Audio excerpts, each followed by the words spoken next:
Bienvenue à tous. Aujourd'hui, on se penche sur des notes concernant le massage viscéral et surtout son lien potentiel avec l'inflammation. Cette inflammation silencieuse de bas grade. L'idée, c'est de voir comment cette approche, issue de la kiné viscérale, pourrait aider face à ce problème. Un problème souvent en coulisses des douleurs chroniques, des déséquilibres métaboliques aussi. Oui, c'est ça. Cette inflammation, elle est souvent discrète, mais elle est vraiment impliquée dans pas mal de soucis de santé qui durent.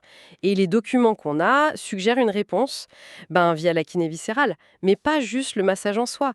C'est plus large, ça mobilise plusieurs leviers en fait. D'accord. Comme notre mission, si on peut dire, c'est de décortiquer un peu ces mécanismes. Comment une action ciblée sur les viscères peut avoir un effet aussi large. Alors, euh, allons-y. Le cœur de l'approche, si je comprends bien, c'est ce massage abdominal thérapeutique. Concrètement, comment ça pourrait calmer l'inflammation? Alors, une première piste vraiment majeure, c'est l'activation du nerf vague. Ah oui, le fameux nerf vague. Exactement. Et ce qui est fascinant ici, c'est qu'en le stimulant, on active une sorte de voie naturelle pour calmer l'inflammation dans le corps. C'est la voie anti-inflammatoire cholinergique. Des recherches comme celle de Tracy, par exemple, montrent que ça aide à réguler certains signaux chimiques. Vous voyez, le TNF-alpha, l'IL-1-bêta, l'IL-6, Mhm, des marqueurs bien connus pour attiser l'inflammation. Donc là, on agit sur la biochimie via le système nerveux. je vois. Le système nerveux comme premier angle d'attaque. Mais les notes parlent aussi d'autre chose. Améliorer la circulation sanguine, localement, dans les viscères. Ça, c'est plus physique, non?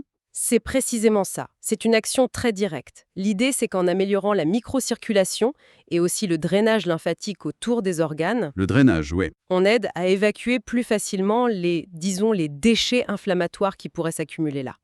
Il y a une référence de Yim et ses collègues qui appuient ce mécanisme. C'est un peu comme si on améliorait le nettoyage local des tissus, quoi. D'accord. Donc, on a les signaux nerveux d'un côté, et puis l'environnement physique, la plomberie si j'ose dire, de l'autre. C'est assez logique. Et après, il y a l'alimentation. C'est mentionné comme un autre pilier important. Ah oui, absolument. C'est présenté comme un soutien vraiment essentiel, une alimentation qu'on appelle anti-inflammatoire. Riche en fibres, oméga 3, ce genre de choses. C'est ça, beaucoup de végétaux variés, ça jouerait un rôle clé. Selon une étude de Mignard Hanné et son équipe, ça aiderait à renforcer ce qu'on appelle la barrière intestinale. Une barrière plus solide, elle serait moins poreuse. Elle laisserait moins passer des substances qui peuvent déclencher ou entretenir l'inflammation ailleurs dans le corps. Intéressant ce lien direct, oui, entre ce qu'on mange et l'intégrité de cette barrière pour contenir l'inflammation. Et le mouvement, alors? L'activité physique est citée aussi. Oui, l'exercice adapté, c'est un autre levier. Ça a plusieurs effets bénéfiques en fait. D'une part, ça pousse les muscles à produire des myokines. Des myokines. Oui, ce sont des substances et certaines ont des propriétés anti-inflammatoires. Les muscles deviennent en quelque sorte des alliés dans cette lutte. Et d'autre part, l'activité physique aide à réduire la graisse viscérale. Vous savez, cette graisse profonde autour des organes. Oui, celle dont on parle souvent. Exactement. Et cette graisse-là, elle est elle-même une source de molécules inflammatoires. Donc bouger, ça aide aussi par ce biais-là, comme le souligne une publication de Gonzalo Ancabo. D'accord. Nerf vague, circulation, alimentation, exercice. Ça commence à dessiner une approche assez globale quand même. Et le dernier point mentionné, c'est l'entretien motivationnel. Ça peut sembler un peu moins direct. Pourquoi c'est pertinent ici? C'est la dimension comportementale et psychologique, si vous voulez. L'entretien motivationnel, ça s'inspire des travaux de Miller et Rolnick. L'objectif, c'est d'aider la personne à s'engager vraiment, durablement, dans les changements d'habitude. Mieux manger, bouger plus, et aussi à mieux gérer son stress. Ah, le stress. Oui, parce qu'on sait bien que le stress chronique, c'est un puissant carburant pour l'inflammation. Donc, agir sur la motivation, aider à gérer stress, c'est aussi une façon, indirecte peut-être, mais réelle, de moduler ce niveau inflammatoire. Alors, si on essaye de rassembler tout ça, qu'est-ce que ça nous dit finalement? On a l'impression d'une stratégie qui touche à plein de systèmes différents en même temps? C'est tout à fait l'idée, je crois. L'approche qui est décrite dans ces notes, elle ne se limite pas à une simple action mécanique sur le ventre, loin de là.